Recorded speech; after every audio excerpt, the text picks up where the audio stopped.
Coffee suggests it will help Amara with her bet, claiming you might miss a spot if you do it yourself. Amara, a bright and cheerful 10-year-old, waves goodbye to her parents as her father leaves for a business trip and her mother heads to work. Amara's mother reminds her, "Be good for Uncle Coffee. He's coming back to pick you up after school." Uncle Coffee arrives at Amara's school, smiling and carrying a bag of sweets. He greets her warmly, saying, "Let's go, princess." At home, Uncle Coffee insists on helping Amara change her school uniform, saying, "Let me help you. You're a little girl." Amara feels uncomfortable, but reluctantly allows him to help. She doesn't want to upset her uncle. Uncle Coffee suggests he will help Amara with her bet, claiming you might miss a spot if you do it yourself. Amara hesitates, but agrees after Uncle Coffee assures her it's normal. He promises this is what family does for each other. During the bet, Uncle Coffee touches Amara inappropriately under the pretext of cleaning her. Amara feels confused and uneasy. After the bet, Uncle Coffee tells Amara, "You can't tell anyone. They wouldn't understand. It is our little secret." Amara begins to feel anxious whenever she's left alone with Uncle Coffee, but she's too afraid to say anything. Uncle Coffee starts sitting too close to Amara during meals, brushing against her unnecessarily. When Amara has to sit elsewhere, Uncle Coffee says, "Don't be silly, I'm your uncle." Amara begins avoiding Uncle Coffee's gaze, but he acts extra kind in front of her parents, giving her sweets and praising her. Uncle Coffee starts buying Amara small gifts like bracelets and toys, saying, "This is our little secret." Amara feels guilty for accepting the gifts, but doesn't know how to refuse. Uncle Coffee starts taking photos of Amara while she's changing clothes, claiming these are just two cute pictures for the family album. Amara starts locking her bedroom door, but Uncle Coffee forces her to open it, saying, "Don't be rude to me."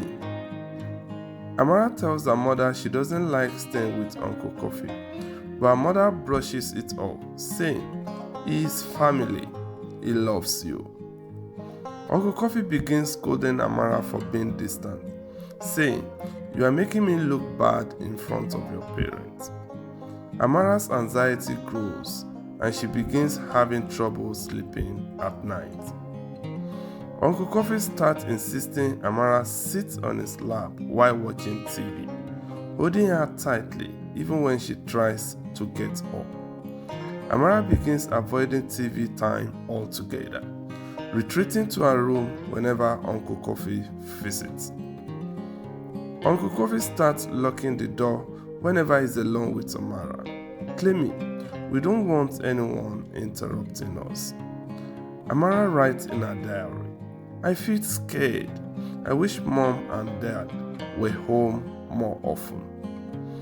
Uncle Coffee starts brushing Amara's hair, often touching her inappropriately under the guise of grooming.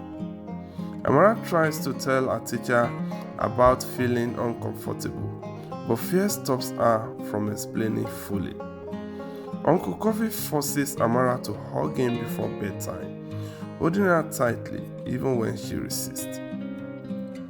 Amara begins to cry silently during these encounters, but Uncle Coffee dismisses her tears, saying, "You're too sensitive." Amara tries to avoid going to Uncle Coffee's house, claiming she's sick, but her mother insists she goes, saying, "Uncle Coffee is helping us." Uncle Coffee begins telling Amara, "If you ever tell anyone, they will just send you away." Amara starts drawing sad pictures of herself alone in her school notebooks. Uncle Coffee becomes more controlling, deciding what Amara can wear and criticizing her choices. Amara begins wetting the bed, a sign of her growing trauma. Her parent assumes she's just stressed from school. Uncle Coffee scolds Amara for crying, saying, "You are too old to act like a baby." Amara tells her parents she wants to stay with a school friend instead, but they insist she goes to Uncle Coffee's. Uncle Coffee starts whispering to Amara, saying, "You will get in trouble if you tell anyone about this." Amara's teacher notices her behavior becoming more withdrawn, but doesn't press her for details. Uncle Coffee begins entering Amara's room at night, claiming he's just checking on her. Amara writes another diary entry, saying, "I don't want to go to Uncle Coffee's house anymore. I wish someone could help me." Amara's mother notices her daughter's reluctance, but dismisses it as a typical childhood stubbornness. Amara clinges to her mother at drop-off, begging her not to leave her with Uncle Coffee. Her mother scolds her, saying, "Stop being dramatic. Uncle Coffee takes good care of you." Uncle Coffee pretends to be hurt, telling the parent, "I don't know why she's acting this way." Amara starts refusing food at Uncle Coffee's house, claiming she's not hungry. Uncle Coffee begins grabbing Amara's arm when she tries to avoid him, saying, "You are making me hungry." Amara's teacher calls home, expressing concern about her emotional state, but the parents dismiss it as a phase. Uncle Coffee begins locking doors whenever he's alone with Amara, further isolating her. Amara's physical health declines. She develops dark circles under her eye from lack of sleep. Amara starts avoiding eye contact with her parents, feeling they wouldn't believe her if she told them. Uncle Coffee warns Amara again, saying, "No one will believe you. Don't even try." Uncle Coffee plays the victim, telling the parent, "She's just stubborn because I make her do her homework." Uncle Coffee yells at Amara when they are alone, saying, "Stop embarrassing me in front of your parents." Amara tries to lock herself in the bedroom at Uncle Coffee's house, but he forces the door open, scolding her. Amara begins writing "help me" notes and hiding them in random places, hoping someone will find them. Amara tells her mother, "I don't like it at Uncle Coffee's house," but her mother still replies, "He is only trying to help." Uncle Coffee starts finding excuses to stay overnight at Amara's house, claiming he's helping while her parents are busy.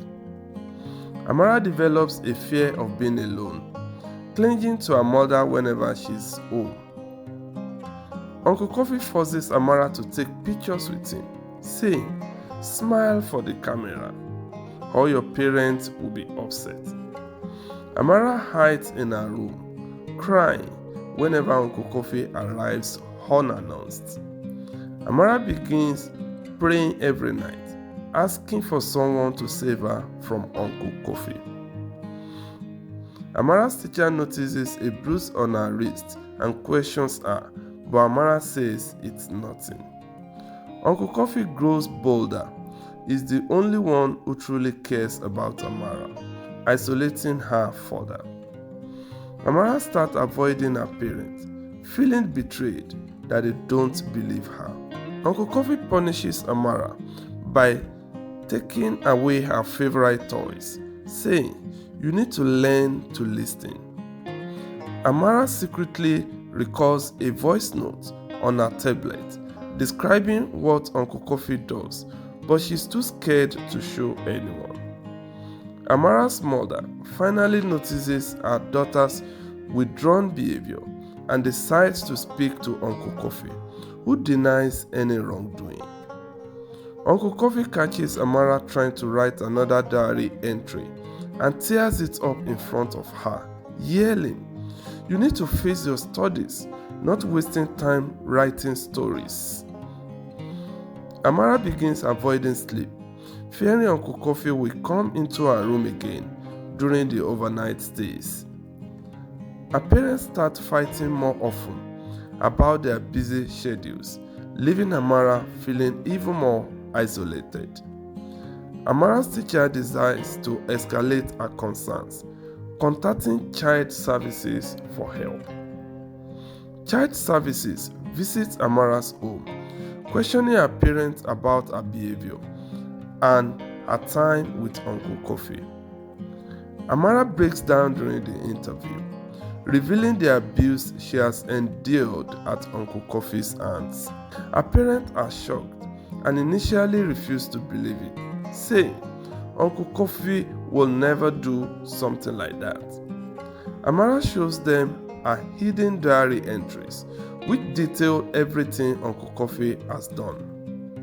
The parent confronts Uncle Kofi, who denies the allegations and accuses Amara of lying.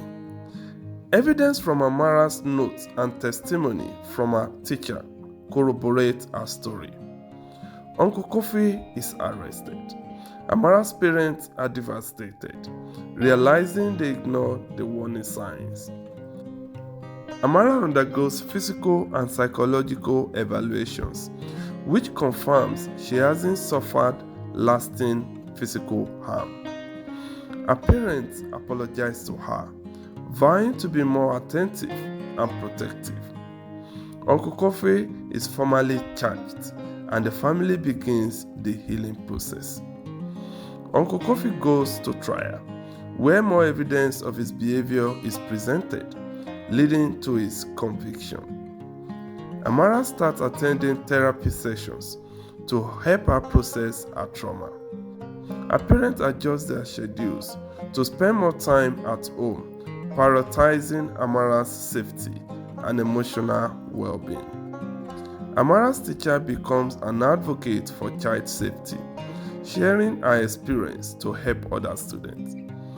Amara slowly regains her confidence, finding joy in drawing and playing with her friends again.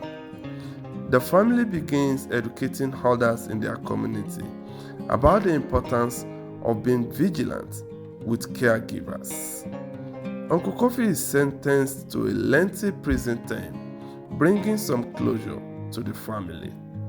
Amara's parents share their story publicly, urging other parents to listen to their children and trust their instincts.